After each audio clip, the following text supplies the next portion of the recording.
Good morning student. Last class में हमने male reproductive system से रिलेटेड बातें की है, जिसमें स्ट्रक्चर अपनी कंप्लीट हो गई है। अब हम स्ट्रक्चर से आगे की ओर बढ़ते हैं। तो चलो कुछ हार्मोन्स की बात करूंगा मैं यहाँ पे, जो मेल से रिलेटेड हैं और स्पर्म निर्माण के लिए। देखो इसमें से बहुत इंपॉर्टेंट ये पॉइंट है कि स्पर्म निर्माण के लिए कौन से हार्मोन काम करते हैं, कौन उसमें हेल्प करता है, कौन उसको बढ़ाने का काम करता है, कौन उसको डिक्रीज करता है, और ये कौन सी सेल से सिक्रेट होते हैं। तो चलो यहाँ स्टार्ट कर लेते हैं अपन। सबसे पहले पिट्यूटरी ग्लैंड जो है उसके सिक्रेशन की बात करते हैं।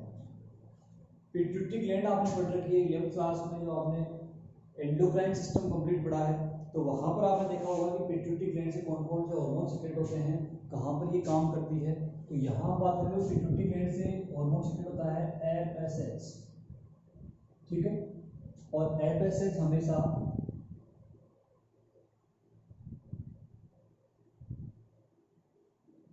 स्पर्म निर्माण को क्या करता है, बढ़ाता है, प्रेरित करता है। स्पर्म निर्माण की प्रक्रिया को क्या करता है बच्चों, बढ़ाता है। पहली बात हो। उसके बाद में बात करते हैं सर्टोरी सेल, और जो सर्टोरी सेल जो है इससे इनहिबिन हार्मोन सिक्रेट होता है, इनहिबिन। और ये इनहिबिन जो है ये स्पर्म निर्माण को क्या कर देगा, देखो इनहिबिट की बात कर रहा है, ये प्रतिरोध कर रहा है। तो ये बच्चों स्पर्म निर्माण जो है, स्पर्म निर्माण की जो प्रक्रिया है उसको ये संदर्भित करता है, इनहिबिट करता है, या उसकी दर को कम कर देता है, या आप कह सकते हो कि एफएसएच जो हार्मोन है उसका विरोध करता है। दो बातें हमने यहाँ पढ़ी है, एफएसएच स्पर्म निर्माण को बढ़ाता है, इनहिबिन स्पर्म निर्माण को कम करता है। ये इंपॉर्टेंट पॉइंट क्लियर है यहाँ तक। उसके बाद सेकंड बात करते हैं। मैंने आपको सेमिनिफेरस ट्यूबुल्स की स्ट्रक्चर बताई थी और उसमें कुछ सेल्स के बारे में बात कही थी। मैंने आपको लीडिंग सेल्स नाम बताया था। देखो लीडिंग सेल के बारे में बात करें, देखो बच्चों लीडिंग सेल, इस लीडिंग सेल से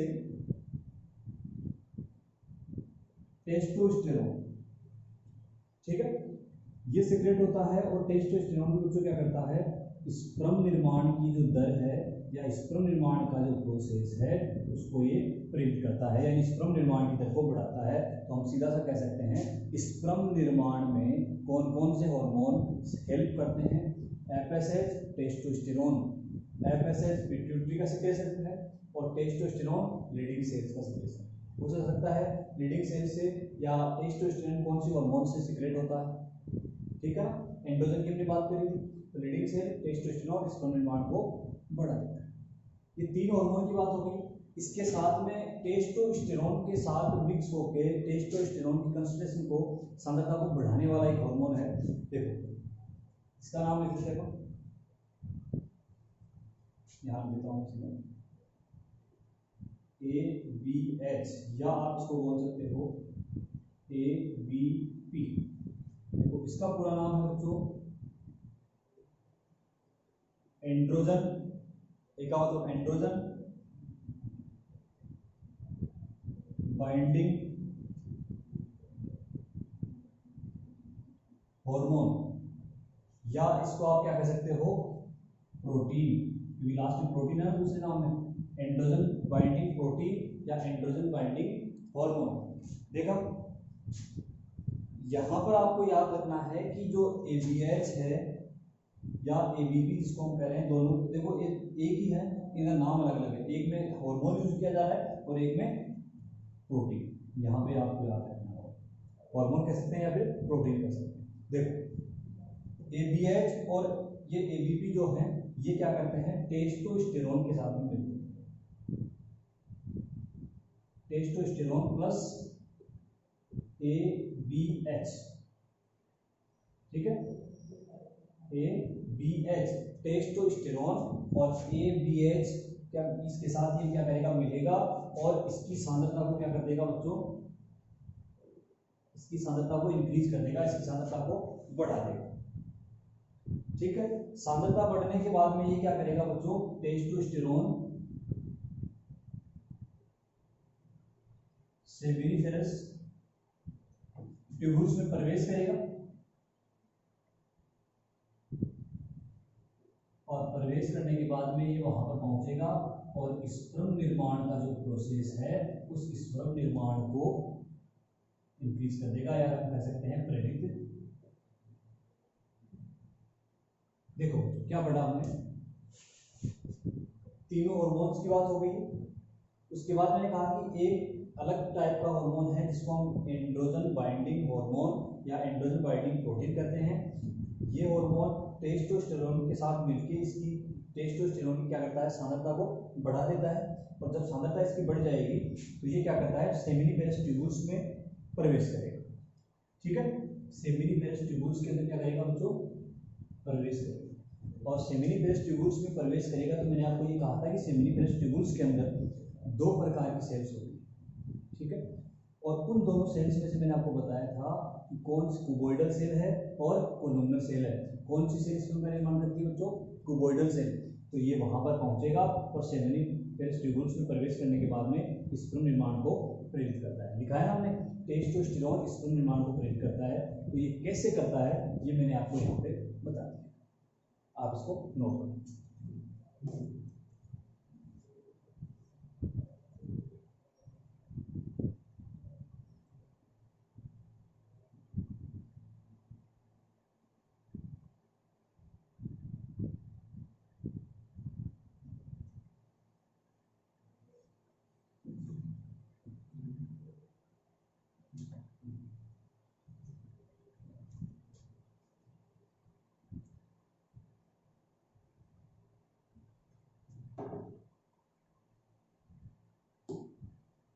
स्क्रीनशॉट लेके रख लिया ताकि ज़्यादा टाइम खराब नहीं, उसके बाद क्लास कंप्लीट होने के बाद में आप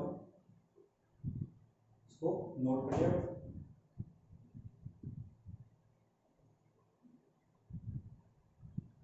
और इसमें कंफ्यूज नहीं होना है। देखो हार्मोन वाला जो है मैं आपको लास्ट में एक साथ और एक वीडियो के द्वारा बता दूंगा कि हार्मोन जो है इस चैप्टर में सबसे इम्पोर्टेंट है। चलो बच्चों आगे बात करते हैं।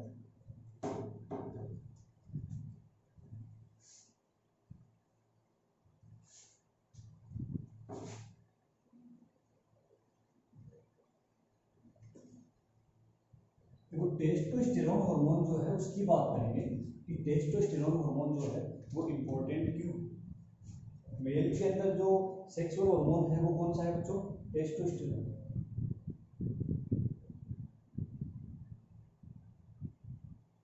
टेस्टोस्टेरोन, ठीक है। अब बात करते हैं, देखो टेस्टोस्टेरोन का सिक्रेशन कहाँ होता है, का कौन सी सेल से होता है, लीडिंग सेल्स। ठीक है, टेस्टोस्टेरोन का सिक्रेशन कौन सी सेल से होता है बच्चों, लीडिंग सेल्स से। ठीक, लीडिंग सेल्स से होता है। ये बात आपको ये पता है कि लीडिंग सेल्स होती कहाँ है। थोड़ा सा याद करो कि कल वाले जो जब भी लास्ट क्लास थी, लास्ट क्लास में हमने पढ़ा था कि लीडिंग सेल्स की पोजीशन या उसकी स्थिति कहाँ पर है, याद करो।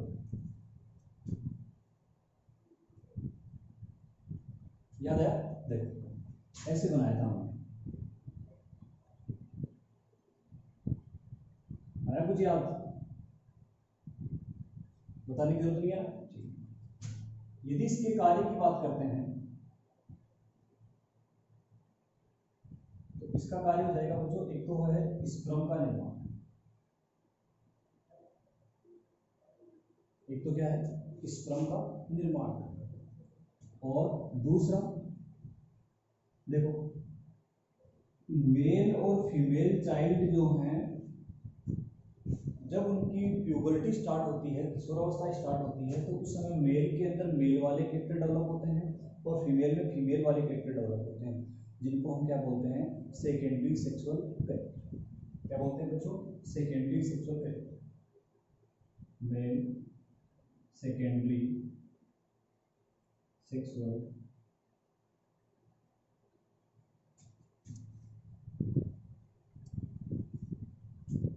क्या समझ में आया।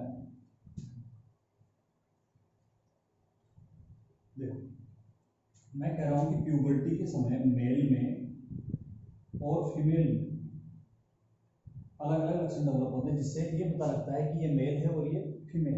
यानी कि मेल के अंदर कौन से लक्षण हैं जो उसके मेल होने को दिखाते हैं, जैसे दाढ़ी मूंछों का, शोल्डर्स जो है उनका मजबूत होना, आवाज़ का भारी होना, बॉडी के ऊपर बालों की संख्या का बढ़ना। ये सारी चीज़ें क्या है, सेकेंडरी सेक्सुअल फैक्टर्स। ये आपको याद रखनी है कि मेल में सेकेंडरी सेक्सुअल फैक्टर कौन से हार्मोन के कारण डेवलप होते हैं, टेस्टोस्टेरोन, एंड्रोजन भी आप इसको कह सकते हो। इसके बाद में फीमेल के अंदर इसी प्रकार से, जब हम फीमेल के बारे में बात करेंगे तब इसके सेकेंडरी सेक्सुअल फैक्टर की बात करेंगे। तो प्राइमरी सेक्सुअल फैक्टर जो हैं उनके प्रभाव को ही क्या कहा जाता है, सेकेंडरी सेक्सुअल फैक्टर का। क्यों? क्योंकि मैंने आपको ये कहा था कि मेल में टेस्टोस्टेरोन का जो मात्रा होती है वो जन्म के समय भी होती है। क्यों कहा था मैंने कि टेस्टिस पहले एब्डोमेन कैविटी में होते हैं, उसके बाद एब्डोमेन कैविटी कहाँ जाते हैं, स्क्रोटम में आ जाते हैं, लेकिन उस समय उसकी मात्रा कम होती है। 13 साल की एज के बाद में टेस्टोस्टेरोन की मात्रा बढ़ने लगती है। तो टेस्टोस्टेरोन की मात्रा बढ़ेगी तो देखो किशोरावस्था 13 साल 12 साल के जो 12 एज हो जाती है 12 साल की, उसके बाद में स्टार्ट होती है। तो हम कह रहे हैं कि 13 साल के बाद में ही दाढ़ी मूंछ आती है, 5 साल के बच्चे की दाढ़ी मूंछ नहीं आती। क्लियर? तो किशोरावस्था या प्यूबर्टी के बाद में ये सारे लक्षण डेवलप होते हैं। क्लियर? अब आप कहोगे सर कई ऐसे मेल भी मिल जाएंगे जिनकी आवाज़ क्या है लड़कियों की जैसे, तो उनमें बच्चों इसकी कमी, ठीक है ना।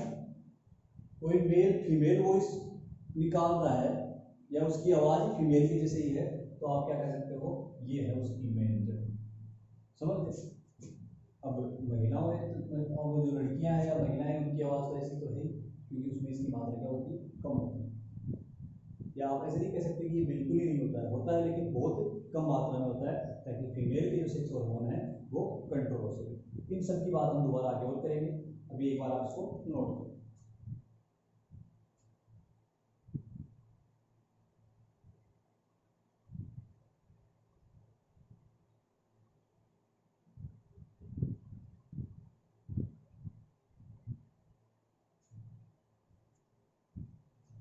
लिख लिया?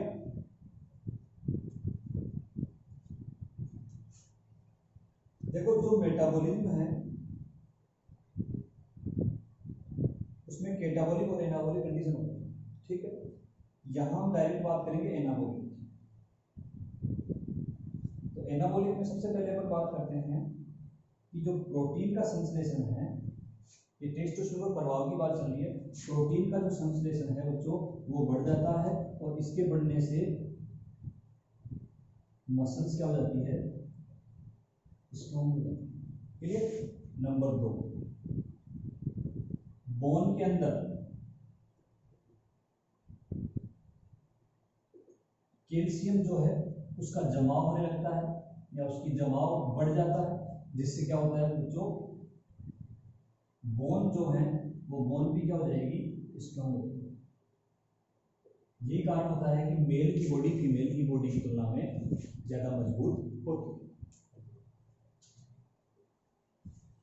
ठीक है।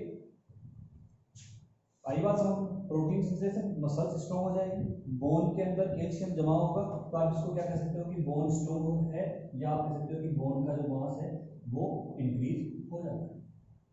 क्लियर? चलो आगे बात करते हैं थोड़ा सा हार्मोन रेगुलेशन।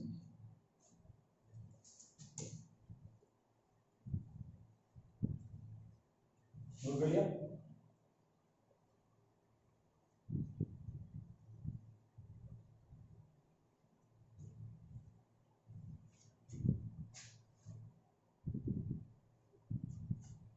नेक्स्ट टॉपिक पढ़ते हैं।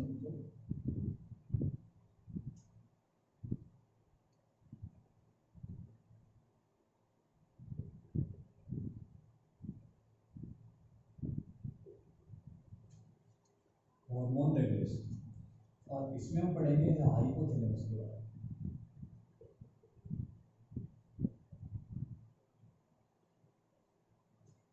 हाइपोथैलेमस, अब ये चीज आपको पता है हाइपोथैलेमस क्या होता है, कहाँ पर होता है, कैसे काम करता है, ये चीजें आपने 11th क्लास में कंप्लीट पढ़ी हुई है, इसलिए इनकी बातें अपन नहीं करेंगे। क्लियर?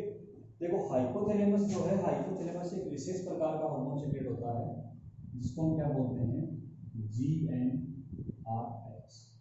Gonadotropic releasing hormone. ठीक है, और गोनेडोट्रोपिक रिलीजिंग हार्मोन जो है बच्चों ये क्या करता है, पिट्यूटरी ग्लैंड, अभी मैंने बताया था आपको,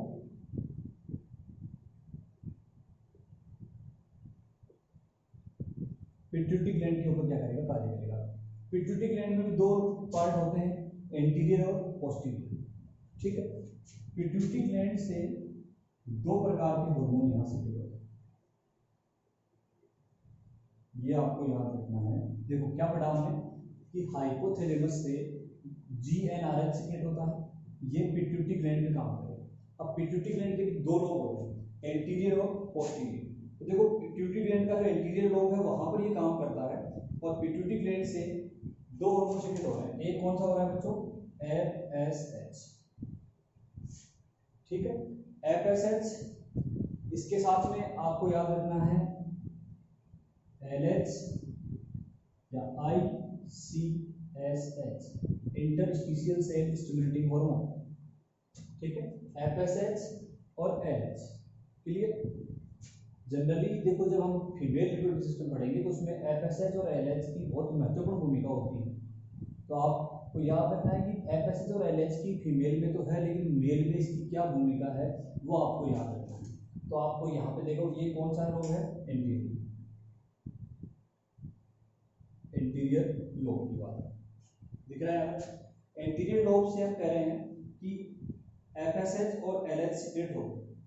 देखो बच्चों FSH जो है, इस FSH से ये FSH दो सेल्स पे काम करता है, सर्टोली सेल और प्राइमरी जर्म सेल।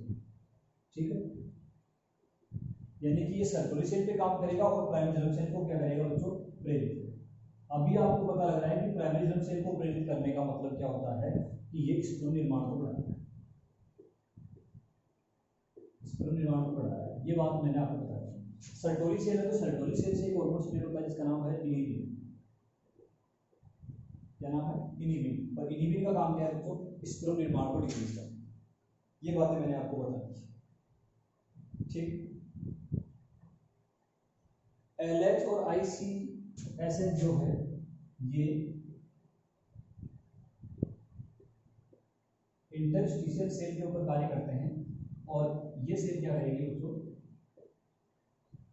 टेस्टोस्टेरोन का सिक्रेशन करेगी। इसका करेगी, टेस्टोस्टेरोन का सिक्रेशन करेगी। और टेस्टोस्टेरोन क्या करता है बच्चों, स्पर्म निर्माण को बढ़ा देता है। तो आपको पता लग रहा है कि हाइपोथैलेमस किस प्रकार से स्पर्म निर्माण को प्रेरित कर रहा है या कंट्रोल कर रहा है। देखो इसको,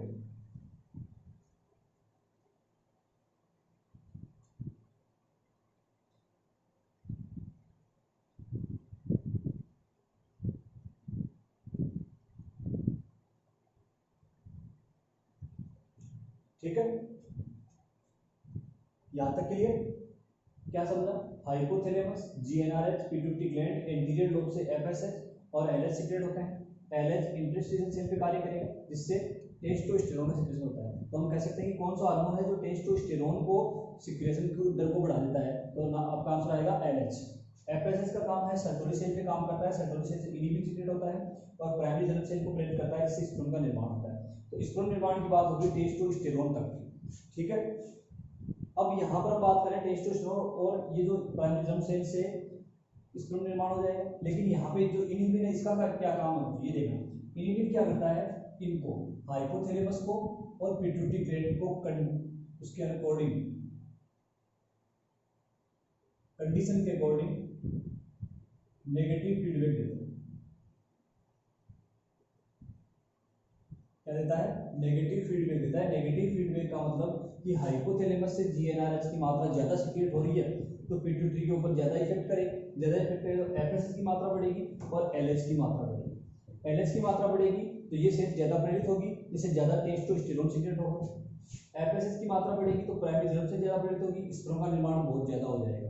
तो इन सबको कंट्रोल करने के लिए यहाँ पे सर्टोली सेल से क्या सीक्रेट होता है, इनिबिन, और ये इसको क्या करता है तो नेगेटिव फीडबैक देता है कि अपने काम को थोड़ा कंट्रोल रखो, कम करो। और ये इसको क्या कर देगा, देखो जब ज्यादा होगा तो ये काम करेगा, यानी नॉर्मल कंडीशन तो ज़्यादा रहता है, लेकिन जब ये ज़्यादा काम कर रहा है तभी यहाँ से निकलेगा और इसके ऊपर क्या करेगा बच्चों, काम। ठीक है, यहाँ तक ये कंप्लीट है, समझ में आया? नोट।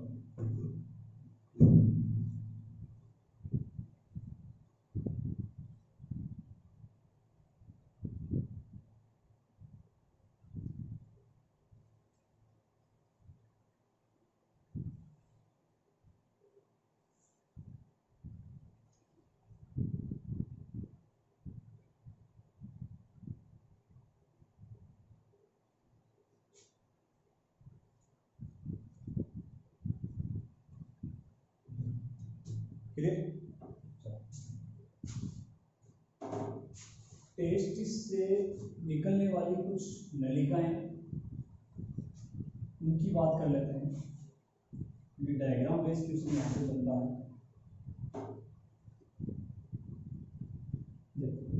स्ट्रक्चर की बात की थी हमने, कब स्ट्रक्चर में हमने क्या पढ़ा कि ये टेस्टिस, ये मीडिया स्ट्रक्चर, ठीक है,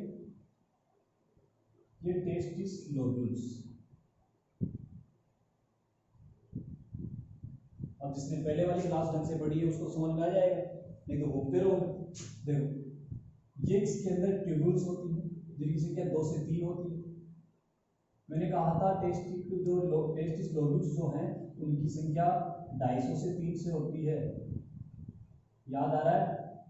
और इसमें कुछ डक्ट्स होती हैं, कुछ नलिकाएं होती हैं जिनका नाम है सेमिनिफेरस ट्यूब्यूल्स, ठीक है। और सेमिनिफेरस ट्यूब्यूल्स जो हैं वो एक डक्ट में यहाँ ओपन होती है,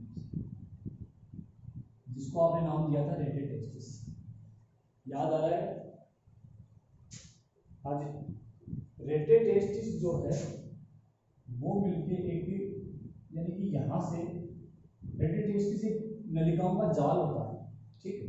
उसके बाद में वो कंबाइंड होके 10 से 12 की संख्या में एक ट्यूब का जाल बना लेते हैं, जिसको बोलते हैं बच्चों वासा डिफरेंशियल। उत्तर आएगा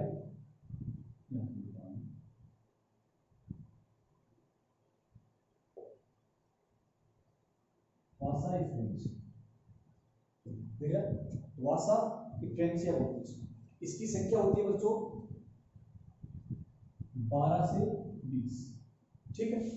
उसके बाद में वासा रेटेड टेस्टिस से आगे क्या है, वासा डिफरेंशिया, संख्या 12 से 20। उसके बाद में क्या होता है कि यहाँ पर एक खुला हुआ पार्ट होता है, यानी डक्ट, लंबी नलिका यहाँ पे निकलती है ऐसे, ठीक है। ये वाला जो ट्यूब आप देख रहे हो ये यहाँ से यहाँ तक है, इसको बोलते हैं बच्चों एपिडिडाइमिस। क्या बोलते हैं? एपिडिडाइमिस बोलते हैं। इस ट्यूब का नाम मैंने आपको बताया। अब दोबारा समझ इसके बारे में। एपिडिडाइमिस हो गई। इस एपिडिडाइमिस में आपको 3 पार्ट होते हैं, एक पार्ट ये, एक पार्ट ये और एक पार्ट ये, ठीक है। फिर ये कंप्लीट क्या है, एपिडिडाइमिस है, इसमें 3 भाग हैं। इसको बोलते हैं कैपेट, कार्पस और कैपेट, कार्पस और पोर्ट। क्लियर? अब तीनों को हम कंबाइंड रूप से क्या करेंगे, एपिडिडाइमिस। बोलो यहां तक समझ में आया? वासा डिफरेंशिया 10 से 12 होती है। उसके बाद में एपिडिडाइमिस का फॉर्मेशन होता है। एपिडिडाइमिस जो है उसमें 3 भाग हैं, कैपेट, कार्पस और पोर्टा। एपिडिडाइमिस की बात कर लेते हैं। उसके बाद में एपिडिडाइमिस आगे जाके एक ट्यूब में खुलते हैं, यानी कि ये जो एपिडिडाइमिस होती है वासा डिफरेंशिया का जो आगे वाला पार्ट है वो आके एक ट्यूब बना लेते हैं सारे के सारे। और बच्चों इसको बोलते हैं, जो कल मैंने आपको नाम दिखाया था, वास डिफरेंस। क्लियर? इसकी संख्या होती है बच्चों केवल। एपिडिडाइमिस जो है, देखो वासा डिफरेंशिया का काम है रेटेड टेस्टिस से इसको कलेक्ट करके आगे की ओर निकालना। फिर उसके बाद एपिडिडाइमिस में आती है। तो यहाँ पे जो है एपिडिडाइमिस के अंदर स्पर्म का संग्रहण होता है और दूसरा होता है परिपक्व, यानी कि स्पर्म निर्माण के बाद में कुछ समय के लिए एपिडिडाइमिस के अंदर स्पर्म क्या रहता है, स्टोर रहता है, और स्टोर रहता है। उसके बाद में स्टोर रहने के साथ साथ यहाँ पर इसका क्या होता है, परिपक्व होता है, और एक टेस्टिस से एक वासा डिफरेंस निकलती है। ये बात हो गई टेस्टिस की, जो हमने कहा था कि जो सेकेंडरी ऑर्गन है ये वासा डिफरेंस है, एपिडिडाइमिस का काम क्या है, वासा डिफरेंस का काम क्या है। आपको याद रखना है इनका सीक्वेंस क्या है, ठीक है। सेमिनिकल वेस्टिबुल्स, टेस्टिस, वासा डिफरेंशिया, एपिडिडाइमिस और वासा डिफरेंस, नोट करो।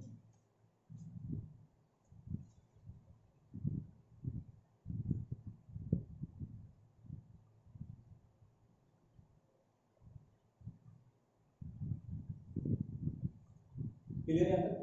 अब देखो संग्रहण वाली जो बात है इसमें आप याद कह सकते हो कि कुछ मंथ कह सकते हैं,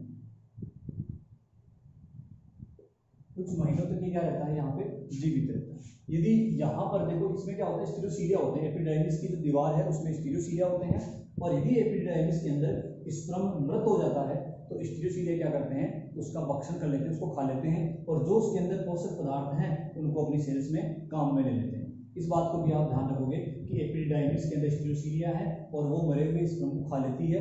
उसके अलावा जीवित जो स्पर्म है वो कुछ महीनों तक इसके अंदर क्या रहते हैं, स्टोर रहते हैं। उनका यहाँ पर क्या होता है, जो परिपक्वन होता है। ये आप यहाँ तक का कंप्लीट है आपका।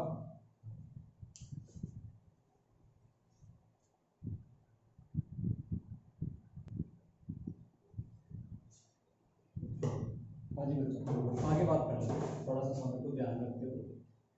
ये जो आप डायग्राम आप सामने देख रहे हो, इसमें आपको क्या चीज देख रही है, आपने पढ़ रखा है एक्सक्रीटरी सिस्टम, और एक्सक्रीटरी सिस्टम में मैंने आपको बताया था यूरेथ्रा, ठीक है। यूरिनरी ब्लैडर मैंने बता रखा है, यूरिनरी ब्लैडर की ओपनिंग यूरेथ्रा में होती है। वो चीज़ आपको समझ में आई है तो ये चीज़ आपको समझ में आएगी, ठीक है। यदि फिर भी वो चीज़ आपके दिमाग में नहीं है तो आप एक बार यहाँ ध्यान से सुनना, मैं आपको समझाने की कोशिश करूँगा। ये वाला जो पार्ट है यहाँ पर, इसको हम कह रहे थे यूरिनरी ब्लैडर है, क्लियर। यूरिनरी ब्लैडर जो है, यूरिनरी ब्लैडर के पास में किडनी से जो छोटी छोटी नलिकाएं आते हैं जहाँ से यूरिन इकट्ठा होकर उस यूरिनरी ब्लैडर में भरता है, उसको आपने नाम दिया है यूरेटर। तो यूरेटर और यूरिनरी ब्लैडर क्या होते हैं, ये बात आपकी क्लियर है, ठीक है। अब यहाँ पर इसी के हम इसको आगे बढ़ाते हैं। यूरिनरी ब्लैडर की जहाँ ओपनिंग होती है वहाँ पर ग्लैंड होती है। मैंने कल आपको पढ़ाया था कि रिप्रोडक्टिव ग्लैंड, ठीक है। रिप्रोडक्टिव ग्लैंड जो है उनमें प्रोस्टेटिक ग्लैंड पढ़ी है आपने। ये प्रोस्टेटिक ग्लैंड कहाँ होती है, यहाँ पर होती है, यूरिनरी ब्लैडर के माउथ पे होती है। प्रोस्टेटिक ग्लैंड यहाँ पर है, ये आगे वाला जो पार्ट है ये पूरा कंप्लीट यूरेथ्रा है। तो यूरेथ्रा को 3 पार्ट में डिवाइड किया गया है। जहां पर प्रोस्टेटिक ग्लैंड होती है उसको बोलते हैं प्रोस्टेटिक यूरेथ्रा। क्लियर? क्या कहा मैंने, यूरिनरी ब्लैडर का आगे वाला जो पार्ट है जहां पर प्रोस्टेटिक ग्लैंड प्रेजेंट है उसको हम नाम दे रहे हैं बच्चों प्रोस्टेटिक यूरेथ्रा। क्लियर? उसके आगे वाला जो पार्ट है, मिड पार्ट जो है उसको हम कहेंगे मेम्ब्रेनस यूरेथ्रा। अब आप देखो मेम्ब्रेनस यूरेथ्रा के आगे वाला जो पार्ट जो पेनिस में इसकी ओपनिंग होती है उसको बोलते हैं पिनाइल यूरेथ्रा। तो आपको याद रखना है यूरिनरी ब्लैडर के आगे यूरेथ्रा जो है उसमें 3 पार्ट होते हैं। प्रोस्टेटिक ग्लैंड के पास में है प्रोस्टेटिक, बीच वाला मेम्ब्रेनस और लास्ट वाला पिनाइल यूरेथ्रा। ये इधर वाला पार्ट जो है ये आपके समझ में आ गया, कुछ भी नहीं है इसमें ऐसा खास। यूरिनरी ब्लैडर है, फिर यूरेथ्रा है। यूरेथ्रा में ये 3 पार्ट होते हैं, ये 3 आपको नाम याद रखना है। अब आप आ जाओ इधर टेस्टिस। टेस्टिस की स्ट्रक्चर हमने पढ़ ली है। टेस्टिस स्ट्रक्चर के बाद हमने कहा वासा डिफरेंस, एपिडिडाइमिस, वासा डिफरेंस, इस प्रकार से कुछ ट्यूब्स यहाँ पे निकल गए, ठीक है। तो सबसे लास्ट में जो मैंने कहा था कि एक जो टेस्टिस है, एक टेस्टिस से एक ही वासा डिफरेंस निकलती है। कहा था नहीं कहा था, अभी कहा था। देखो वासा डिफरेंस जो है, ये वासा डिफरेंस ये है, हम पीछे वाली बात नहीं कर रहे। वासा डिफरेंस ये टेस्टिस से आ रही है। जैसे हमने कह दिया कि यहाँ पर ये टेस्टिस है और इस टेस्टिस से कौन आ रहा है, ये वासा डिफरेंस। वासा डिफरेंस यूरेटर से एक राउंड करती है, जिसको बोल देते हैं हम लूप। जैसे हम कह रहे हैं कि ये यूरेटर है, यहाँ पर यूरिनरी ब्लैडर लगा हुआ है, तो इधर से टेस्टिस से वहां से डिफरेंस आएगी और इसको एक राउंड करेगी, ठीक है, ऐसे घूम जाएगी इससे, तो ये लूप हो गया। उसके बाद में इस वासा डिफरेंस की जो बड़ी वाली जो ट्यूब है, इसका एक पार्ट होता है जो थोड़ा सा खुला हुआ अवस्था में होता है, और मैंने आपको बता रखा है बायोलॉजी में जो खुला हुआ पार्ट होता है उसको एम्पुला कहते हैं। जहां पर भी हम एम्पुला का वर्ड है तो आप समझ जाना कि वहां खुले हुए भाग की बात कर रहे हैं, तो एम्पुला हो।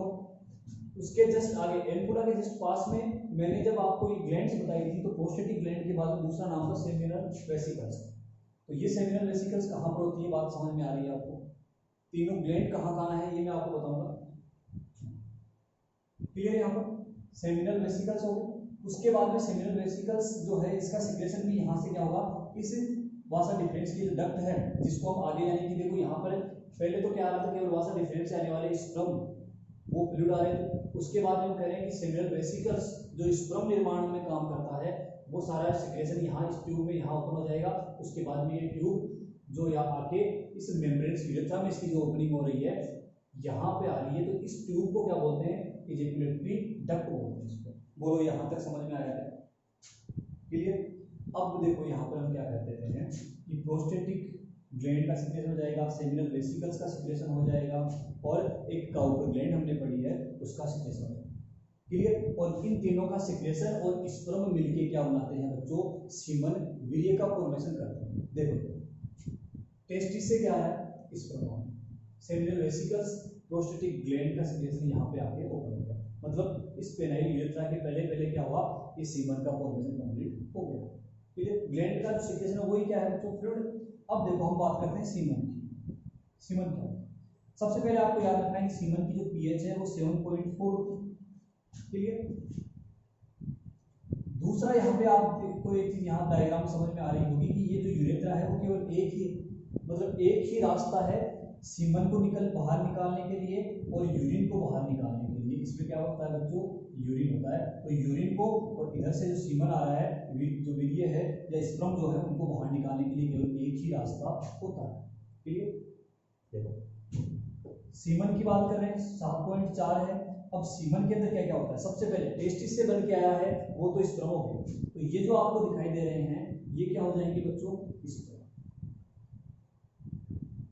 ठीक है, स्पर्म हो गए। स्पर्म के बाहर जो हम कह रहे हैं कि जो पूरा का पूरा एक फ्लूइड जो होता है वो फ्लूइड क्या है, सेमिनल वेसिकल से निकलने वाला जो फ्लूइड है, सिक्रेशन है, वो होता है सेमिनल फ्लूइड, और इसकी मात्रा होती है टोटल सीमन में 60%। उसके बाद में प्रोस्टेटिक ग्लैंड से जो सिक्रेशन होता है उसको बोलते हैं प्रोस्टेटिक फ्लूइड, इसकी मात्रा होती है 30%।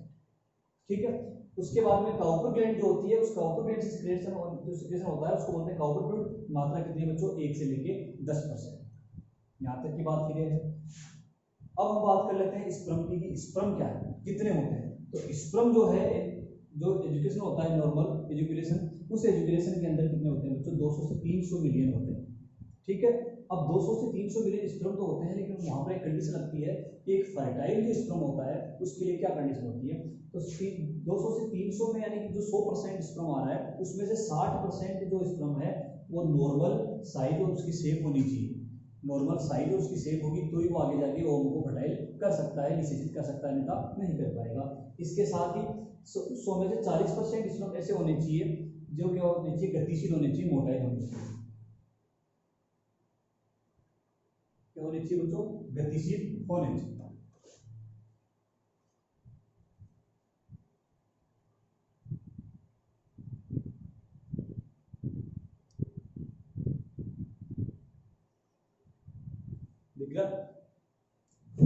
स्पर्म की बात कर रहे हैं, 200 से 300 मिलियन होते हैं, उनमें से 60% नॉर्मल। ये देखो ये क्वेश्चन है, याद रखना कि वीर्य के अंदर, सीमन के अंदर कितने percent sperm normal shape and size के होने चाहिए और कितने मोटाइल होने चाहिए, गति करने वाले होने चाहिए।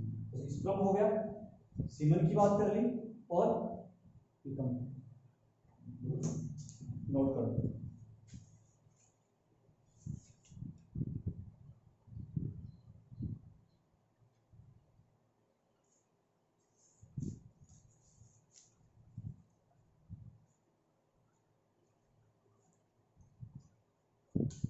आज के लिए बच्चों अपनी क्लास यही खत्म करते हैं।